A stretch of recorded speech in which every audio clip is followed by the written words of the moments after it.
has your definition of success changed from the way you perceived it at the beginning of your career? Yeah, yeah. In the beginning of my career, I wanted hit records in the United States. Mm. So when I got my first hit record, I was just like, okay. Then it was more like, well, what's next? You know what I'm saying? And then I started traveling. I started the United States in 2005 to London and then to Sweden. And it's Sweden where I realized that there was a door to Asia because all my Swedish collaborators were doing these like cool little Japanese songs. I was like, okay, well, I want to do J-pop. So that's when I started in the J-pop. We produced a record for an artist named Kumi Koda, which was huge. Me and my partner, Charlene Gilliam, and Fanatic and Sherrod Barnes, we did that. That went to number one in Japan. And then I saw the business, and it was actually that record was actually from a business standpoint, it's actually my biggest record because you have to Wow. understand they're utilizing it in video games. It got Yep. licensed to 3 commercials. They have a thing called Pachinko Machine, which is like a game. Hmm. So it's in that. Also, too, they do record rentals in Japan. So then, like a blockbuster, you can rent the record and return it. So then I started understanding there's a bit from a business standpoint. There's more opportunities outside of the United States, and so I went through that. I work with Toho Shinki. I work with a group called Wins. I work with Naomi Omoro, who was huge there. So then I had reached a point where I'd done a lot in J-pop, and then I was talking to a friend of mine who's a huge K-pop writer named Christian Fast. He's from Sweden. I said, I see you're doing K-pop. Like, what's the world like? He said, oh, I'm doing, yeah, you should get into it. So he connected me to SM. And then that's when I was able to secure the Super Junior record, Midnight Blues. Get into That it. is that made me see them in a whole new light. When I heard the name came out, I was like, wait a minute. The funny story is, okay, so there's two incredible creatives. One is named Jason Gill. He's a huge writer now. He's written for Katy Perry and so many other artists, but in Ava Max. But he worked with me. We wrote that song 7 years before Midnight Blues came out. That song was written in 2007 in Stockholm, Sweden, at this Cosmos Studios with Jason Gill, and another amazing creative, Emmanuel Olsen, who is to me a creative force. Like he did all the music for Glee when it was out, and he's an incredible. He does strings. He can play all these instruments. He's an incredible producer. I worked with him originally with this artist named Agnes Carlton, who was huge in Sweden. So we were in the studio. We worked on a song called Say What You Like. That's the original. I'll send you that as well. And it was we wanted this kind of like early 90s R&B, like, John B, Donnell Jones. Yes. Vibe. And that's what we did. We did it with that because we were just jamming. Mm-hmm. So then when I sent SM Records, I said, I'm gonna go deep in my catalog. I'm gonna send them some stuff that I like. So that was one of the songs. And they loved it, and that's what they went with, and that was my bridge and my intro into K-pop. It was Wow. So that's you got into K-pop with one of the legends, Right. and you transformed how their music came across, because when they performed that at the Super Show, I think it was Super Show 5 or 6. I'm telling you, that got me all the way, and I was like, who did this track?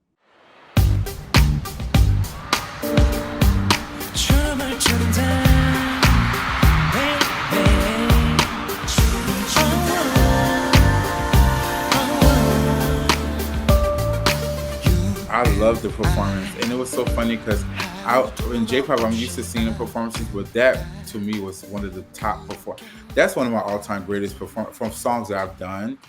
That performance was just so cold. It was amazing. I mean, cold in a good sense. Like it was fire. It was just so fire. Like the choreography, the way they were kind of like staggered, and just the different vocals that were coming in. I was just like, and Jason, he's an incredible producer.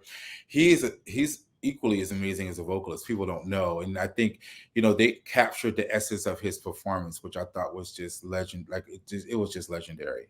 Yeah. And it's funny because it's him, and there's another writer who I worked with years ago who's now huge in K-pop, August Rigo. 50-50, give you what you give me. His voice is crazy. Adian.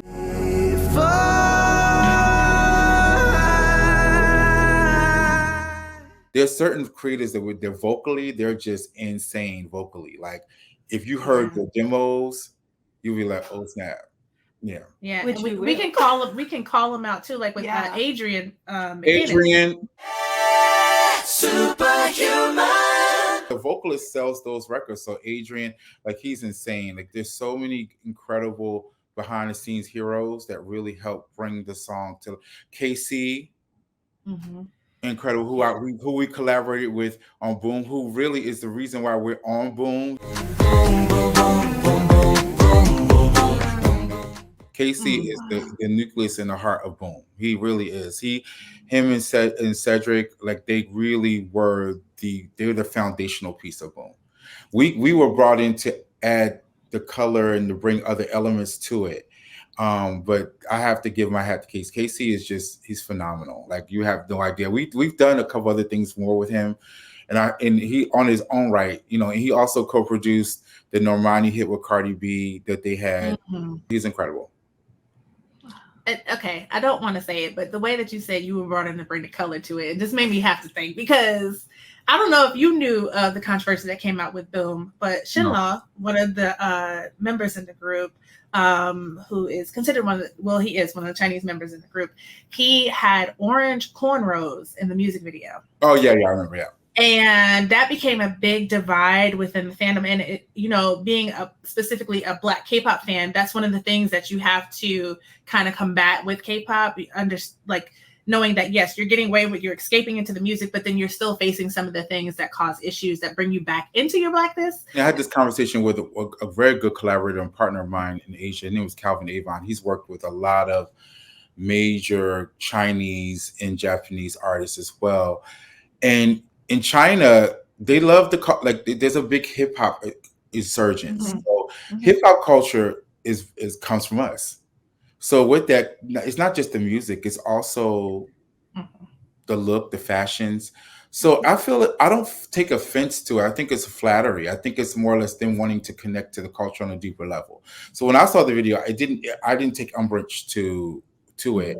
I do realize that Boom in itself, like when you hit a demo, it's like it's aggressive and it's rappy. It's like rhythmic and rap, and there's so many changes. And it's like, so when I wasn't focused on the choreography, I wasn't really focused on the look. I don't take any issue with it. I understand it. It's really more of a homage to me.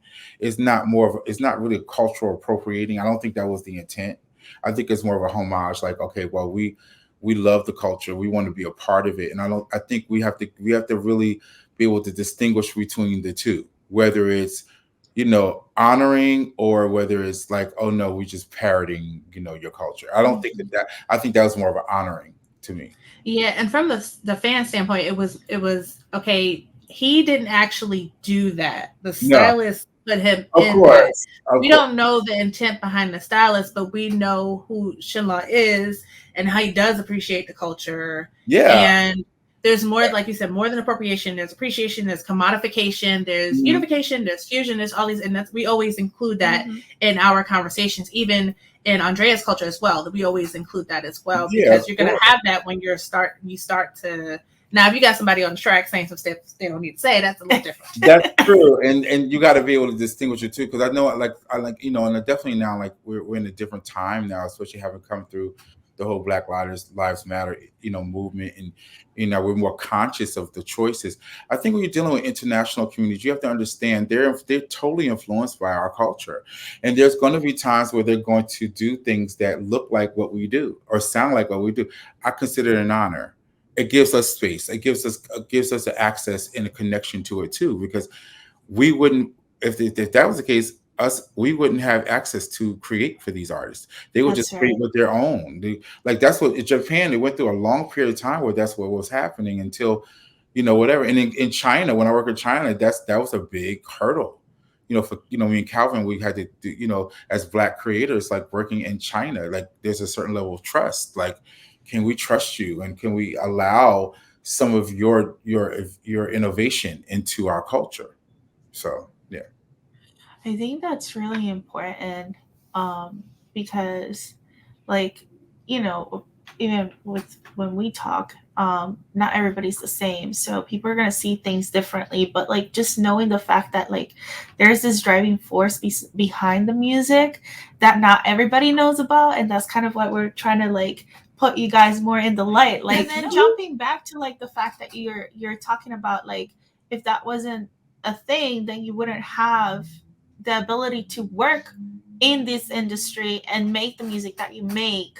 You know, it's giving you that opportunity to like Yes. spread out and like dive into different other cultures, because you know you're going in and you're like and get appreciation when you don't get it here. Exactly. You get it That there. is Exactly. it's extended my career, and you just made a really good point in that there are songs that we are doing in K-pop that we would not be able to release here. That's Like, right. for example, "Say What You Like." It was a song that I pitched in the United States. Nobody touched it, and now it became "Move." We knew that it was so different from what was going on in the landscape of music at the time. It took the bravery of Taemin, and I'm also giving more credit to Taemin. King, I call him King Taemin. That record was a single because of him.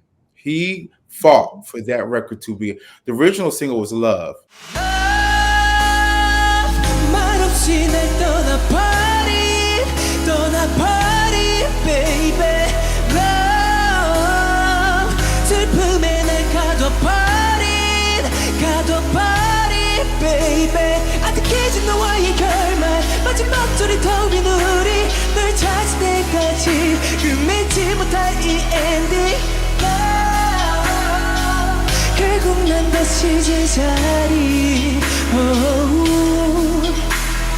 Wow. He fought, and I found out later. He fought for "Move" because he had a vision. Wow. It was his he fought for. He said, "Listen." He had the visual concept. He had the aesthetical, all the aesthetics, the choreography. You know, picking the choreographer. He is a leader. He picked that. He understood the assignment, as they say. He understood what he wanted from that whole experience. So I have to give him credit for elevating the experience, because, of course, we do songs, but to take it from the song and to elevate it to where now it's a cultural piece and a phenomenon. Yeah. Yeah, so now as he leaves SM, that his history is marked by Move. Move That's is right. a part of his SM history. You know what I'm saying? I'm so glad to have you connected to him with that. Now, do we hope to work with him more in the future? Heck yeah, we have music. Yes. We I have- hope so too. I don't want the fans to think that we didn't try. We did, and we have. There's one piece in particular that I'm just like, oh, this is so good. There was one that I was shocked that they were like, I thought it was just like it was so forward thinking, was so progressive. It was a really cool song, and it just catchy, and it would have made him more of a fashion icon in a sense, like it would, because you could have taken it and synced it into different brands and stuff. And it also, it was a very the title, the concept, it would have probably birthed a lot of dance TikTok things too. So, I don't know. Wow. Do you have a wish list of people that you would love to work with? Oh yeah, I've been trying to work with Kai for like the longest time. We've been trying to work with him. Aiden worked with BTS. We I'm trying to work with them when they come back, of course. NCT 127. There's a whole there's so many people. We'll be all day. There's just so many artists that I want to work with, but that's just off the top right now.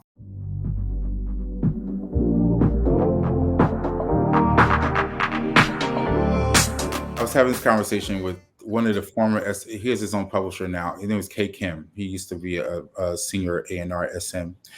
And we talked about the idea, like he explained to me the whole process.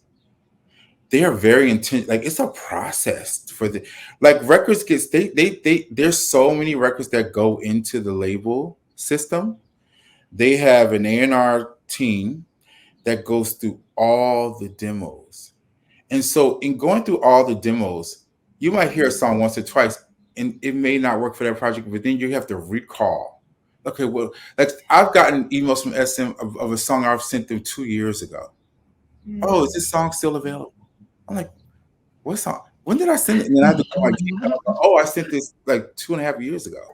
So to have that sort of system where they're recalling in that manner, and it goes through a quality control process where it's like the A&R team, then this team, and then the head of the label has to. It's just so like even Lee Pollock, which is a new label, the owner of SM who left to go start that label, they have that same process. It's not a willy-nilly like, okay, well, we like the song, we're just gonna put it on an artist.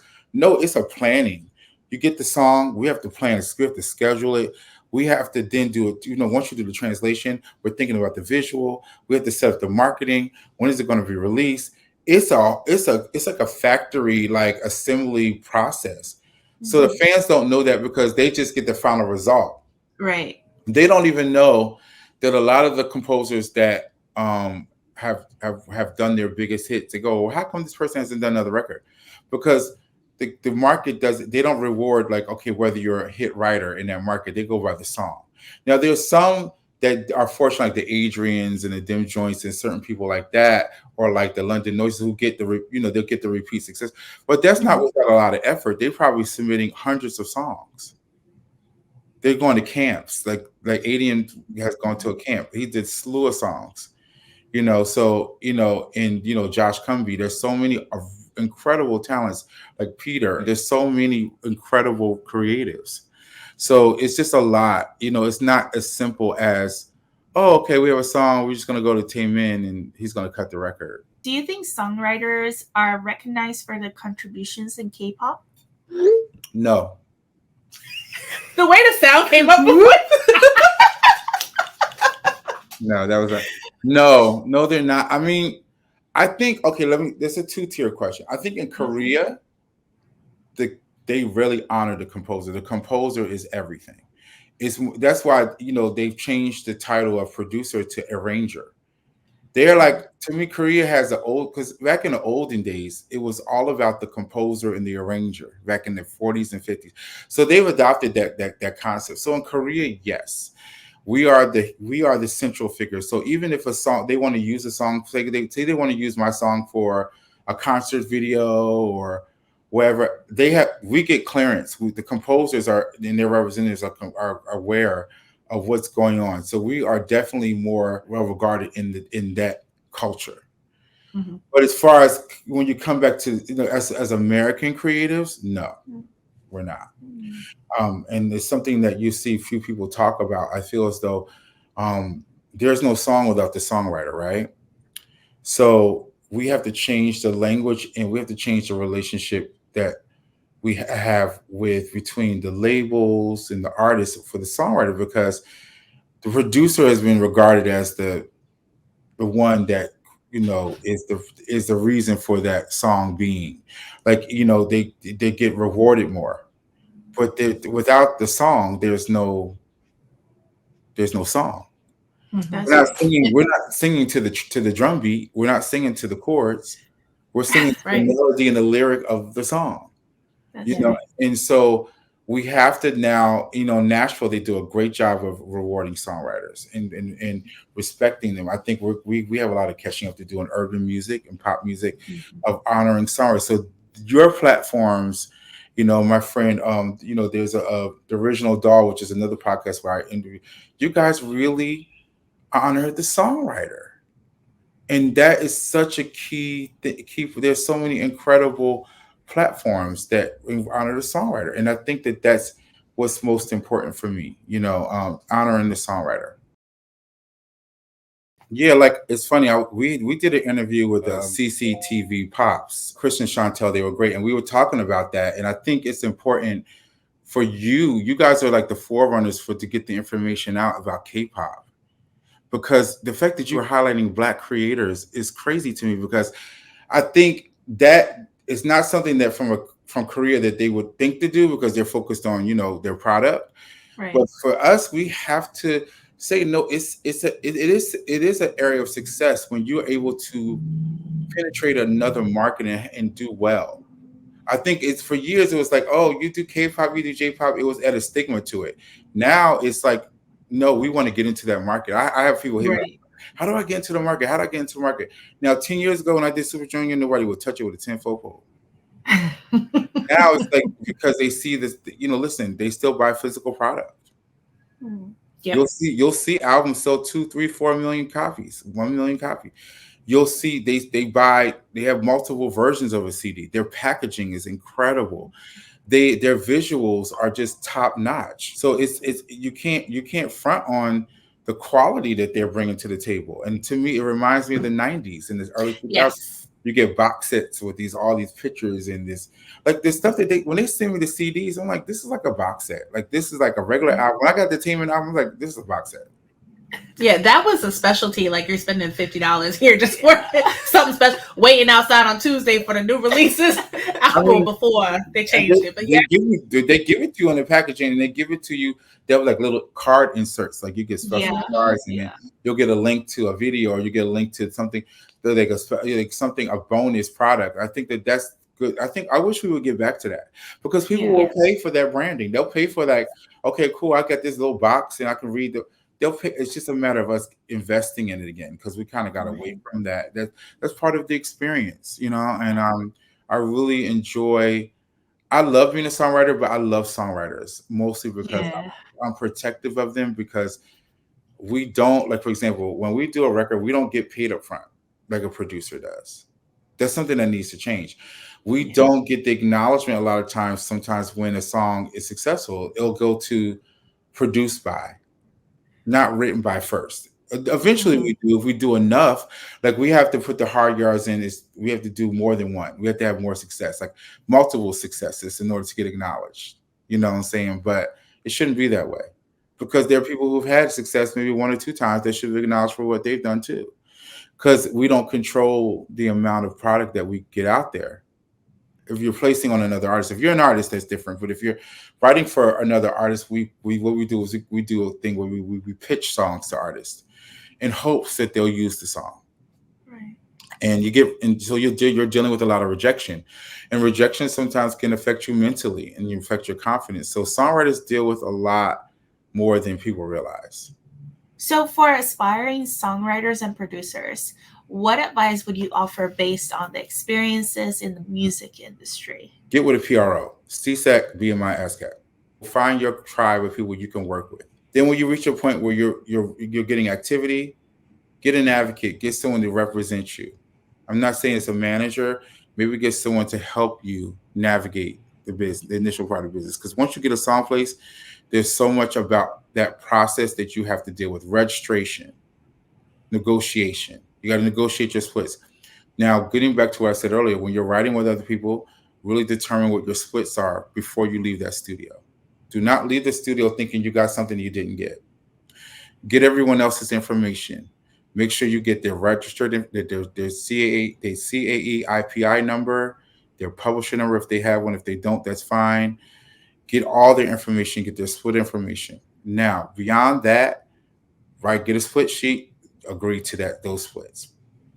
Once you do that, when you get a song, you have the opportunity to copyright a song. You can go to the copyright office and register your songs or songs with that if you choose. But the PRO thing is very, very important because that gives you an access to a community. Because when and you have representatives, you can go, okay, I'm a writer in this local. Okay, how do I get? They'll help you. It's very important. But it's also just understanding how to navigate. Once you get a song placed, there's 2 types of royalties. There's mechanical and there's performance. Now, PROs will collect your performance. Then you're going to need a mechanical collector. Right now, there's publishers, but there is a company called Song Trust that will works with emerging songwriters that will collect your royalties. So having those basic things is very, very important. I don't want to give an education on everything right now, but start there. Come into the industry understanding how to position yourself from a business standpoint. Because creatively, you got that. You're already a great creative, and also trust your creativity and your process. But it's important to build a system so that you're keeping track of everything that you're doing. Because Yeah, that's right. there'll come a time you write, like say you write 100 songs, and you're going to get an opportunity to do business, and you're going to be like, okay, we need to have access to the songs, who wrote what's the splits, and you're going to be like, oh my gosh, I don't know what. So get a spreadsheet, write it down. It's very important. Also, too, creatively, write titles. They're good for concepts. So you go into sessions, you're not sitting there like, I don't know what to write. Have a bunch of titles and be prepared. Preparation is the key to everything in life and in business. You have to see this as a business. It's very important. Wow. Yeah. Thank you And for also, those. add one more thing. There are organizations like SONA, which is Songwriters of North America, which I'm a part of. Me and Angelique are a part of that with the education committee. But they are great as far as engaging with songwriters and giving them information and resources. So and they fight for legislation too. So Nice. And in addition to all of that, those you just gave a whole bunch of free info Yeah. to all the people. But in addition to that, what skills do you think? Because you mentioned that it won't just be I write this is a hit. It's Right. got, picked up. We're doing this thing. What skills do you think songwriters coming up should employ or should have or to learn to really be in this business long term? I think you have to identify your talent. That's the first step. Because like there's some people who are great at melody, some people are great at lyrics, some people are great at both. So first thing you should always, as a writer, if you're not right in the beginning of your career, if you're not writing as much as you can to hone your craft, then you don't really want it. Because it took me 60 loads of songs before I had my first cut. Because you have to have a catalog. So you want to make sure you're building a catalog and you're honing your craft. You hone it. Mhm. And that could be with yourself or collaborate. I believe in collaboration because you learn from other people how to sharpen your skills. So collaboration is key. And you have to collaborate. Now, if you're just one of those, creative savants who can create on their own, you need to create as much material in the beginning of your career so you can shape your sound, shape your style. So you understand your style. Now I have a style, but it changes. Of course, I write different types of music, so of course I adapt. So learning how to adapt comes from doing the work and honing your craft. Like if you went to the gym, you're working out your body, it's like you're sculpting. So you have to sculpt your talent. And that comes from doing. You have to get out there, collaborate, or if you're doing it yourself, just keep honing it until you get your sound. Then the next step is you have to network. You have to get out there. You have to connect to people and businesses and companies and present your work. Don't be afraid. Don't be a creative genius and no one's heard your music.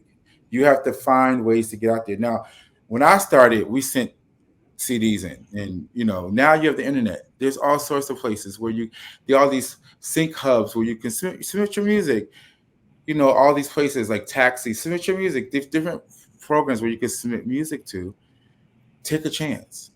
As long as you project yourself, your music, take a chance. Put it out there. Get out there.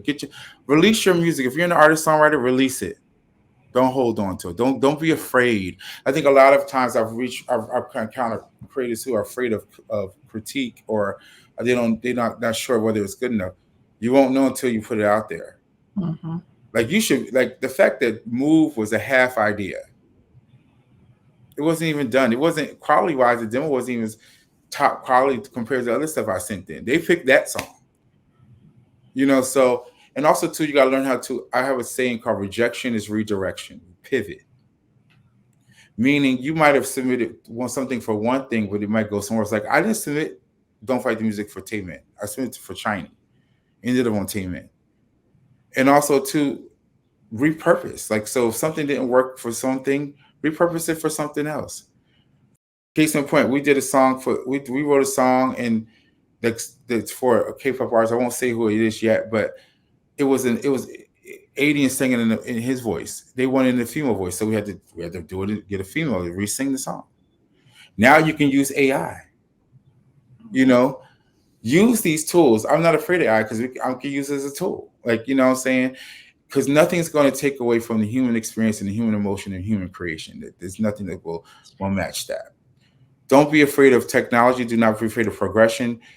Be flexible. That's the biggest thing. Okay, if you don't say anything, be flexible. Be flexible, because you could be put in a situation where you're doing a different genre that you're not accustomed to.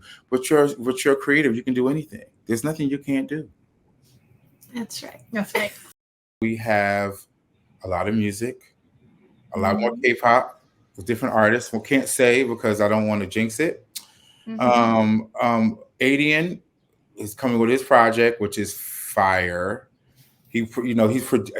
Listen, he produced, wrote it himself. I mean, I have a few songs on it with him, but he pretty much is like a one-stop shop. He does everything. Um, what else? There's a couple of things that were like more not so much creative on the business sense that are coming. I don't want to mention it yet, but they're definitely going to help the creative. So I'm really excited about it. Some technology things that we're doing. But yeah, creatively, more K-pop. More you're definitely doing a lot in the dance world, doing that. I have a release coming with a legendary artist in about a month. It's a collaboration with one legendary dance producer DJ, and then an artist that you all know and love that has been around for a while. She's amazing. So that's coming out in a month. I'll share it with you when I get the first promo. And that I was involved in and wrote and vocal produced and all that jazz. But so yeah, so it's great. So we have some things coming. And ADN got some serious stuff coming. Okay, so my Instagram is at Curtis Richa, CurtisRicha. My Twitter is, I lost my account. I'm at C Richardson, but I'm also teammate T at TMAKKES. That's on my Twitter, so you can follow me there because I do talk to the K-pop fans. Trust me, we be interacting, especially the all the Taemins and the Shaos, who I love to death. I'm actually an honorary Shao, I think. Yes, I can see it. Yeah. We accept you in the elf community soon. Yes, please. Bring all the community. But support all the guys. Support Onu. Support Miho. Support Taemin. Support Key, who I just had a release with. We did Another Life, which I love. We did that song. So support all the K-pop artists, because you have no idea the work that goes in for those artists. Every single artist that they do, they work incredibly hard. So support them and support all the creatives of all shades, because we definitely go through a lot to get the music to you guys, for sure. Precious and Andrea, I just want to say thank you for providing a space with All About That K-Pop Life. I think that we need it. We need to build conversations about the creative process of K-pop that will help the fans understand and also give grace, because a lot of times we speak about the records, and it's good to give an insight on how those records were created. And I think what you're doing is an important work. And so I just want to encourage you to continue to build on this. And also, the fact that you are invested in the culture and the history of K-pop is an extra bonus. So I just want to give you flowers and kudos for the work that you have done thus far, and that you'll continue to do as you progress forward in everything that you're doing. And I'm looking forward to seeing the visuals and all the other projects that you guys in store. You have my full support. So thank you for your platform. Thank you so much. Thank you so much. Yeah, that means that means the world to us. Everything. Yeah. Thank you. Thank you for it means the world to us, and hopefully, to all the K-pop creators, please talk to this platform. They know the history, they love us, and it's a safe space. So please, this is the place to be. Thank you so much. And on that note, ding, you heard it. On that note, we'll let you go. I'll talk to you soon.